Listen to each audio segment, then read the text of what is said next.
सरागिलोकदुर्लभं विरागिलोकपूजितं सुरासुरैर्नमस्कृतं ज्वरादिमृत्युनाशनम् गिरागुरुं श्रिया हरिं जयन्ति यत्पदार्भका नमामि तं गणाधिपं कृपानमप्पयोनिधिम् गिरीन्द्रजामुखाम्भुज प्रमोददानभास्करं करीन्द्रवक्त्रमानताघ सङ्गवारणोद्यतम् सरीसृपेशबद्धकुक्षिमाश्रयामि सन्ततं शरीरकान्तिनिर्जताब्जबन्धुबालसन्ततिम् सुकादिमौनिवन्दितं गकारवाच्यमक्षरं प्रकामिमिष्टदायिनं सकामनं रपङ्क्तये चकासिनं चतुर्भुजैर्विकासि पद्मपूजितं प्रकाशतात्मतत्त्वकं नमाम्यहं गणाधिपम् वरादित्यदायकं स्वरादिलोकदायकं ज्वरादिरोगवारकं निराकृतासुरव्रजम् कराम्बुजैर्धरन् विकार शून्यमानसैर्हृदा सदा विभावितं मुदान भूमिविघ्नपं भजे श्रमापनोदनक्षमं समाहितान्तरात्मनं समाधिभिः सदार्चितं क्षमानिधिं गणाधिपम् रमाधवादिपूजितं यमान्तकात्मसम्भवं समाधिषड्गुणप्रदं नमामि तं विभूतये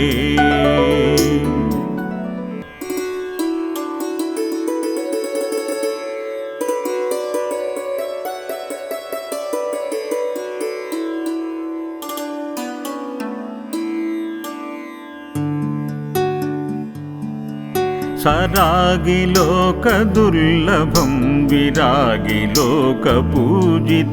सुरासुरैर्नमस्कृतं ज्वरादिमृत्युनाशनम् गिरागुरुं श्रिया हरिं जयन्ति यत्पदार्भका नमामि तं गणाधिपं कृपानमप्पयोनिधिम् गिरीन्द्रजामुखाम्भुज प्रमोददानभास्करं करीन्द्रवक्त्रमानताघ सङ्गवारणोद्यतम् सरीसृपेशबद्धकुक्षिमाश्रयामि सन्ततं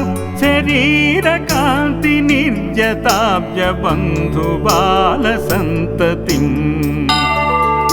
सुकादिमौनिवन्दितं गकारवाच्यमक्षरं प्रकामिमिष्टदायिनं सकामनं रपङ्क्तये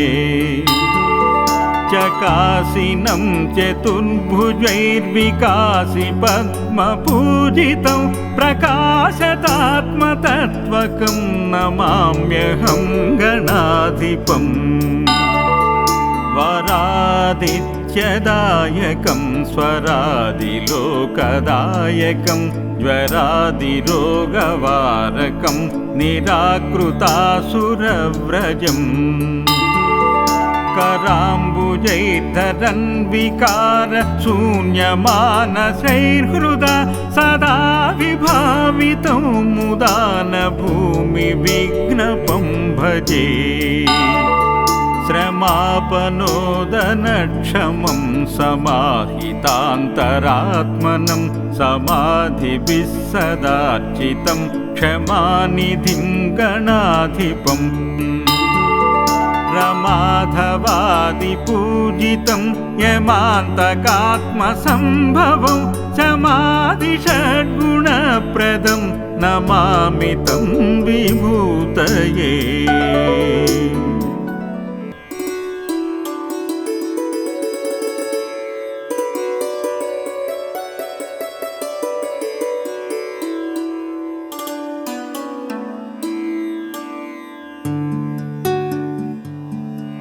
सरागिलोकदुर्लभं विरागिलोकपूजितं सुरासुरैर्नमस्कृतं ज्वरादिमृत्युनाशनम् गिरागुरुं श्रिया हरिं जयन्ति यत्पदार्भका नमामि तं गणाधिपं कृपानमप्पयोनिधिम् गिरीन्द्रजामुखाम्भुज प्रमोददानभास्करं करीन्द्रवक्त्रमानताघ सङ्गवारणोद्यतम् सरीसृपेशबद्धकुक्षिमाश्रयामि सन्ततं शरीरकान्तिनिर्जताब्जबन्धुबालसन्ततिम् सुकादिमौनिवन्दितं गकारवाच्यमक्षरं प्रकामिमिष्टदायिनं सकामनम्रपङ्क्तये चकासिनं चतुर्भुजैर्विकासि पद्मपूजितं प्रकाशतात्मतत्त्वकं नमाम्यहं गणाधिपम् वरादित्यदायकं स्वरादिलोकदायकं ज्वरादिरोगवारकं निराकृतासुरव्रजम् कराम्बुजैर्धरन् विकारशून्यमानसैर्हृदा सदा विभावितो मुदानभूमिविघ्नपं भजे श्रमापनोदनक्षमं समाहितान्तरात्मनं समाधिभिः सदार्चितं क्षमानिधिं गणाधिपम् रमाधवादिपूजितं यमान्तकात्मसम्भवं समाधिषड्गुणप्रदं नमामि तं विभूतये।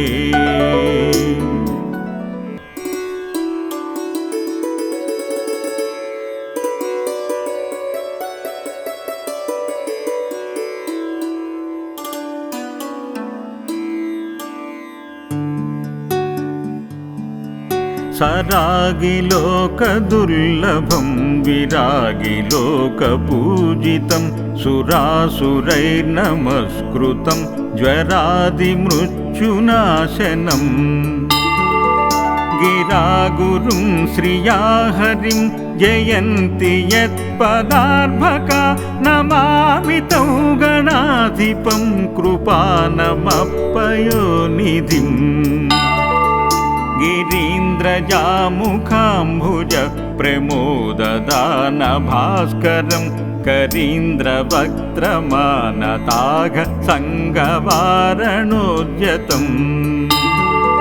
सरीसृपेशबद्धकुक्षिमाश्रयामि सन्ततं शरीरकान्तिनिर्जताब्जबन्धुबालसन्ततिम् सुकादिमौनिवन्दितं गकारवाच्यमक्षरं प्रकामिमिष्टदायिनं सकामनम्रपङ्क्तये चकासिनं चतुर्भुजैर्विकासि पद्मपूजितं प्रकाशतात्मतत्त्वकं नमाम्यहं गणाधिपम् वरादित्यदायकं स्वरादिलोकदायकं ज्वरादिरोगवारकं निराकृतासुरव्रजम् कराम्बुजैर्धरन् विकार शून्यमानसैर्हृदा सदा विभावितं मुदा न भूमिविघ्नपं भजे श्रमापनोदनक्षमं समाहितान्तरात्मनं समाधिभिः सदार्चितं क्षमानिधिं गणाधिपम् रमाधवादिपूजितं यमान्तकात्मसम्भवं समाधिषड्गुणप्रदं नमामि तं विभूतये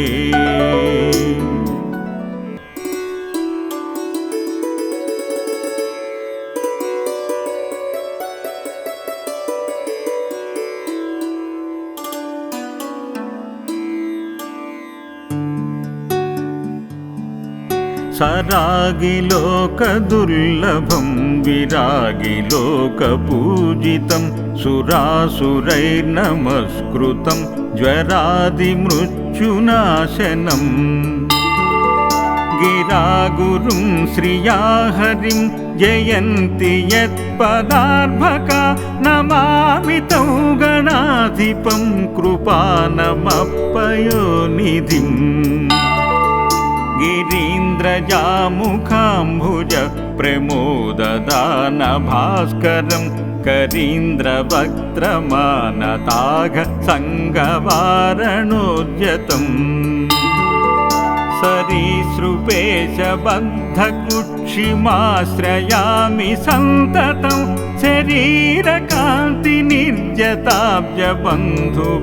शरीरकान्तिनिर्जताब्जबन्धुबालसन्ततिम् सुकादिमौनिवन्दितं गकारवाच्यमक्षरं प्रकामिमिष्टदायिनं सकामनम्रपङ्क्तये चकासिनं चतुर्भुजैर्विकासि पद्मपूजितं प्रकाशतात्मतत्त्वकं नमाम्यहं गणाधिपम् वरादित्यदायकं स्वरादिलोकदायकं ज्वरादिरोगवारकं निराकृतासुरव्रजम् कराम्बुजैर्धरन् विकार शून्यमानसैर्हृदा सदा विभावितं मुदा न भूमिविघ्नपं भजे श्रमापनोदनक्षमं समाहितान्तरात्मनं समाधिभिः सदार्चितं क्षमानिधिं गणाधिपम् रमाधवादिपूजितं यमान्तकात्मसम्भवं समाधिषड्गुणप्रदं नमामि तं विभूतये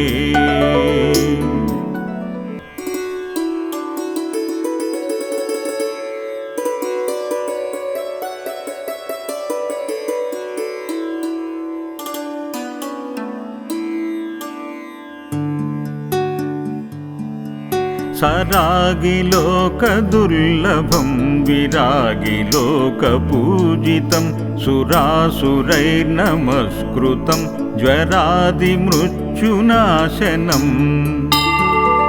गिरागुरुं श्रिया हरिं जयन्ति यत्पदार्भका नमामि तं गणाधिपं कृपानमप्पयोनिधिम्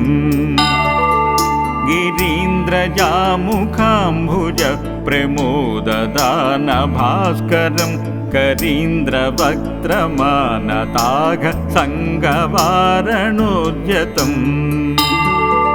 सरीसृपेशबद्धकुक्षिमाश्रयामि सन्ततं शरीरकान्तिनिर्जताब्जबन्धुबालसन्ततिम्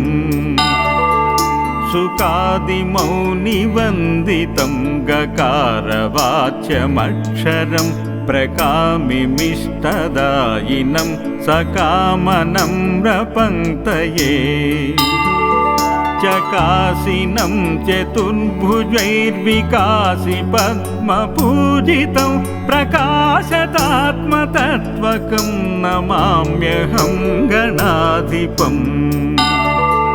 वरादित्यदायकं स्वरादिलोकदायकं ज्वरादिरोगवारकं निराकृतासुरव्रजम् कराम्बुजैर्धरन् विकार शून्यमानसैर्हृदा सदा विभावितो मुदान भूमिविघ्नपं भजे श्रमापनोदनक्षमं समाहितान्तरात्मनं समाधिभिः सदार्चितं क्षमानिधिं गणाधिपम् रमाधवादिपूजितं यमान्तकात्मसम्भवं समाधिषड्गुणप्रदं नमामि तं विभूतये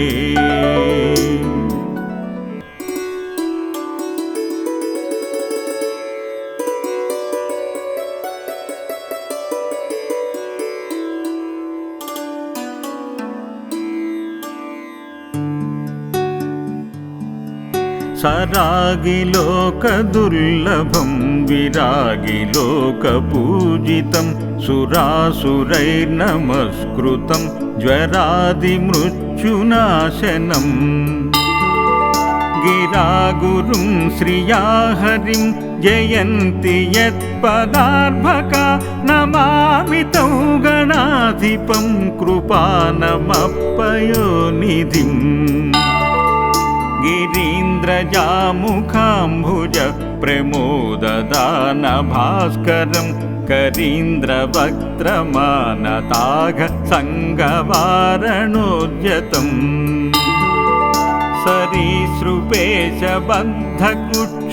सरीसृपेशबद्धकुक्षिमाश्रयामि सन्ततं शरीरकान्तिनिर्जताब्जबन्धुबालसन्ततिम् सुकादिमौनिवन्दितं गकारवाच्यमक्षरं प्रकामिमिष्टदायिनं सकामनम्रपङ्क्तये चकासिनं चतुर्भुजैर्विकासि पद्मपूजितं प्रकाशतात्मतत्त्वकं नमाम्यहं गणाधिपम् वरादित्यदायकं स्वरादिलोकदायकं ज्वरादिरोगवारकं निराकृतासुरव्रजम् कराम्बुजैर्धरन् विकार शून्यमानसैर्हृदा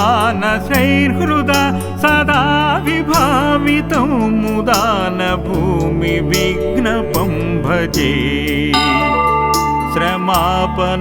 श्रमापनोदनक्षमं समाहितान्तरात्मनं समाधिभिः सदार्चितं क्षमानिधिं गणाधिपम्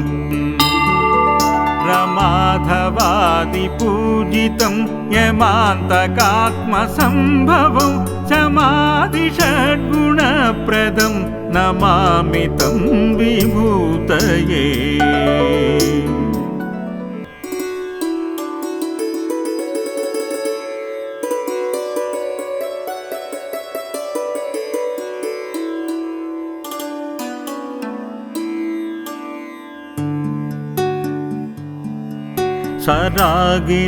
सरागिलोकदुर्लभं विरागिलोकपूजितं सुरासुरैर्नमस्कृतं ज्वरादिमृत्युनाशनम् गिरागुरुं श्रिया हरिं जयन्ति यत्पदार्भका नमामि तं गणाधिपं कृपानमप्पयोनिधिम् गिरीन्द्रजामुखाम्भुज प्रमोददानभास्करं करीन्द्रवक्त्रमानताघ सङ्गवारणोद्यतम् सरीसृपेशबद्धकुक्षिमाश्रयामि सदीसृपेशबद्धकुक्षिमाश्रयामि सन्ततं शरीरकान्तिनिर्जताब्जबन्धुबालसन्ततिम् सुकादिमौनिवन्दितं गकारवाच्यमक्षरं प्रकामिमिष्टदायिनं सकामनम्रपङ्क्तये चकासिनं चतुर्भुजैर्विकासि पद्मपूजितं प्रकाशतात्मतत्त्वकं नमाम्यहं गणाधिपम् वरादित्यदायकं स्वरादिलोकदायकं ज्वरादिरोगवारकं निराकृतासुरव्रजम् कराम्बुजैर्धरन् विकार शून्यमानसैर्हृदा सदा विभावितं मुदान भूमिविघ्नपं भजे श्रमापनोदनक्षमं समाहितान्तरात्मनं समाधिभिः सदार्चितं क्षमानिधिं गणाधिपम् रमाधवादिपूजितं यमान्तकात्मसम्भवं समाधिषड्गुणप्रदं नमामि तं विभूतये।